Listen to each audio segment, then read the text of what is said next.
I told my daughter that I would not attend her wedding if her biological father was present, but she now believes that I am stuck in the past. I would appreciate some advice on the current situation I find myself in, and I'm hoping an outsider's viewpoint can offer me some clarity. For some context, about 24 years ago, I was sexually assaulted by a close friend of mine and got pregnant by the encounter. I was inconsolable for months after the event. To make matters worse, I found out I was pregnant at about 20 weeks, and where I lived at the time, it was illegal to get an abortion after the first trimester. My husband had really been my rock and my support during that time, and I do not know how I would have ended up if not for him. He said that I could put it up for adoption or I could keep the child and he would raise it like our other children. I decided to not give it up for adoption, but raising the kid was hard. I am half Polish and half German, and he is half German and half Russian. We both have pale skin, light hair and blue eyes, as well as being fairly tall. I'm about 178 centimeters or around 5'10", and he is 191 centimeters or about 6'3". However, our daughter Luna is about 160 centimeters or 5'3", has dark hair and a brown complexion like her biological father.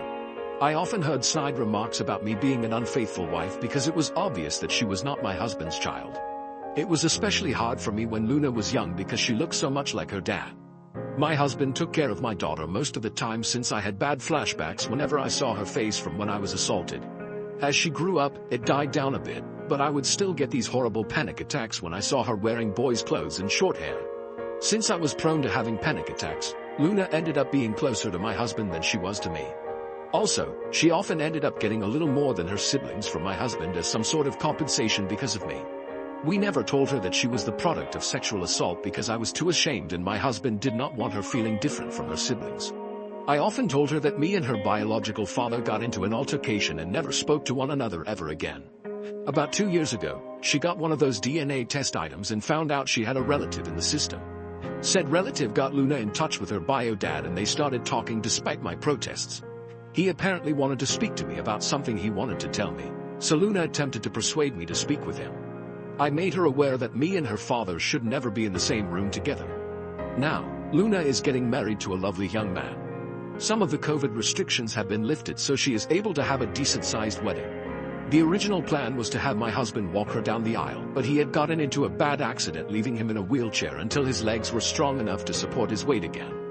However, this is not her idea of a picture-perfect wedding day, so she invited her biological father to have the honor of being the bride's father. Her wedding invitation not only invited my rapist, but she totally disrespected the man who raised her. Although I or a bridesmaid could have pushed him down the aisle, she thinks it would not fit the vibe of the wedding. My husband looked so shocked and upset that she would even think of this, but I was furious. I have a visceral hate for that man, and I let her know that I would not be anywhere near him. She told me that this is what she wants and there's no changing her mind, so I told her I will not be attending if he's there. She got upset and told me that I shouldn't hang on to the past, but I laid it out to her that she doesn't know what happened between me and her biological father, so she shouldn't stick her nose where it doesn't belong. Though I feel terrible about what I said and how I said it, and I can't be blamed for her being born or not knowing what happened since I never told her, I still feel as though my wishes should be respected if I say I don't want to be in the same room as someone. I'm now okay with her contacting her father. I just do not want anything to do with him. Also, it's rude to replace your father with another man who you've barely known for 2 years because of something he couldn't control. Can anyone offer me a perspective that I'm not catching? Has anyone ever dealt with this, and if so, how? Second post, deleted by the subs mods but recovered. Before I get started on the update, I have a few things I want to address. A lot of people have questioned me on why I did not tell my daughter that she was a product of sexual assault. The only answer is that I was ashamed of myself. For some context, before I got married to my husband, I actually was very close friends with my attacker. We grew up together in a small community and our families were close. Our parents even wanted us to get together. He was always interested in me, but I didn't give him a chance until university. I broke it off with him and started dating my husband, but I never cut him off because we were very close. He invited me over to drink. This was normal for us, and when I started getting a bit tipsy, he or it PD'd me.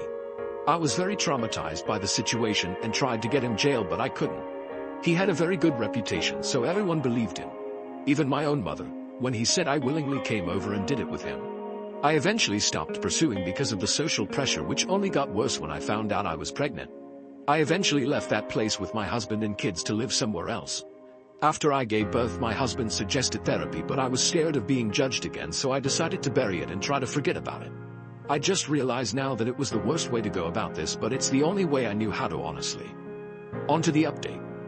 After reading all the advice I'd gotten, I decided that I should stop running away and tell her everything. I called her to come over and she did. I first apologized for yelling at her for her suggestion because in her mind, it was an innocent suggestion. I told her that I wasn't angry at her, but how fast she was willing to replace her father because he was in a wheelchair, and that anger was compounded because she brought up her genetic father. I apologize again for acting childish and not like an adult. She asked me why I'm so against her genetic father being in the same vicinity as I am, and I just told her everything from our initial friendship to her forced conception. She didn't believe me, like some Redditors predicted, but I can get a copy of the records of the court case and offer them to her if she needs a look. She looked stunned, like she wanted to believe me but couldn't. I apologized for keeping all this from her because I didn't know how to bring it up. She told me she didn't believe me and would confirm with her genetic father, so I told her to take the time she needed to process all this. Later that day, she came again, crying and apologizing for not believing me. I held her and cried and apologized too. It was kind of therapeutic. We had a long chat and I did feel closer to her. When we were done, she said she wanted to take me out to a surprise to help me feel better in a couple of days, which I happily agreed to. I went to see her yesterday in this little restaurant with a patio that had a private pay-for-use area for a maximum of 4 people, due to COVID. As she ran up to me and gave me a hug, she led me to the patio, where her biological father stood. She told me he was here to apologize and start my healing journey. I just wanted to leave, but he grabbed my hand and all those memories I tried to repress just came back out. I started having a panic attack and lost balance, to which he tried to help me keep my balance, which worsened everything. I honestly don't remember how I left, but I ended up in my car just sobbing. I called my elder son to pick me up because I was not fit to drive at that moment. Today, my daughter called me upset that I ruined her surprise, but I was extremely upset with her.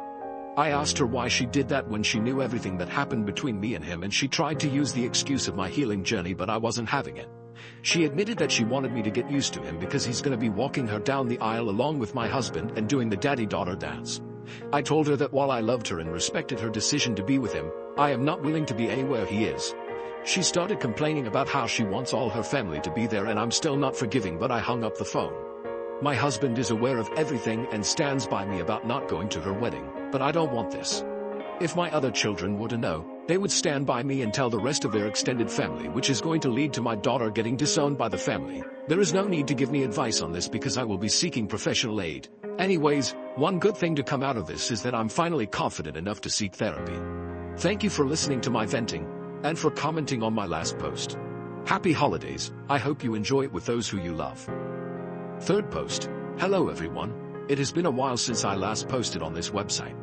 I have a few new updates for everyone that has been asking me. I apologize for not getting to everyone in my direct messages, but I really appreciate everyone sending me support through those tough times. I would like to share some good news before going on about what happened with my daughter. My husband is able to walk again, albeit with a cane, but it is progress. We have been going to physical therapy to help strengthen his legs after his accident. It's good to see him happy and walking again. I've also been to therapy and met this wonderful and sweet therapist. My therapist is so patient and kind. Since my husband and I started together a few weeks ago, she has been extremely helpful. Bless her soul and all those who recommended therapy. I would have missed out on such an experience, so my thanks go out to all of you. Like most of you advised, my therapist also advised me to tell my other children about what went on between my youngest.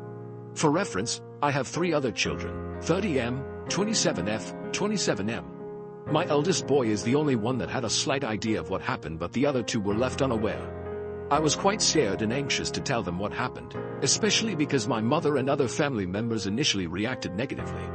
I invited them over around 2 weeks ago for a family dinner and told them everything that happened with the conception of my youngest to what happened recently. They were all silent and stared at me, so I became a little nervous until my daughter started crying. It was so upsetting for her, and my 2 sons were pissed off at my youngest and her father. They asked why I didn't tell them earlier, and I told them I was just scared of how they would have reacted. My husband took them out of the dining room to talk while my eldest daughter just cried together. When my boys and husband came back, they apologized for leaving early and left. My eldest daughter wanted to spend the night with me, but early in the morning, she left with her brothers to do whatever. I didn't hear anything from them until last Wednesday. I was on Facebook when I saw my elder daughter's post calling out my younger daughter for not only ignoring the man who raised her but siding with her mother's pissed and re-traumatize her. My boys made similar posts as well, dragging her name through the mud. I had so many direct messages, but I didn't want anything to do with them, so I deleted the app off my phone. Since I don't like people knowing about my personal life, I asked my kids to take down the post. They said they did, but I haven't re-downloaded the app to find out. My youngest husband came to my house with his mother to apologize. He told me he broke off the engagement because he couldn't be with someone who treated their parents like that. His mother let me know how disgusted she was with my daughter's actions, and someone like that would never be a part of her family. I was honestly stunned by all the support I have received. It's one thing to receive support online, but receiving support in real life was surreal for me. I am a bit disappointed because I wanted my daughter's former fiancé to join the family, as he is a lovely and sweet boy, but he has boundaries in a relationship that my daughter unfortunately crossed. As for my youngest, she is furious with me. She sent me a nasty voicemail saying that I ruined her life. Her friends and fiancé basically cut her off. Needless to say, I felt terribly sorry because I had attempted to avoid this situation at all costs. I went through what she is experiencing, and I know exactly what it feels like. I told my therapist about this, and she told me that the difference is that while I was the victim, my daughter brought it on herself. My therapist is probably right, but I can't stop this feeling of dread. I tried to call my daughter, but once I heard her father on the line, I hung up. He took it upon himself to let me know that my daughter is depressed because of my actions. I feel terrible for treating my daughter like this. My husband says that I should focus on myself, and I'm trying to, but I just can't stop worrying. I don't think that my daughter is safe when she's with her biological father. This is all that's going on in my life right now. For all those asking, thanks for listening to me, and thanks for the advice again. I really appreciate everything. Thank you for watching. If you haven't subscribed yet, please do so and hit the notification bell to stay updated with more shocking real-life stories happening around you.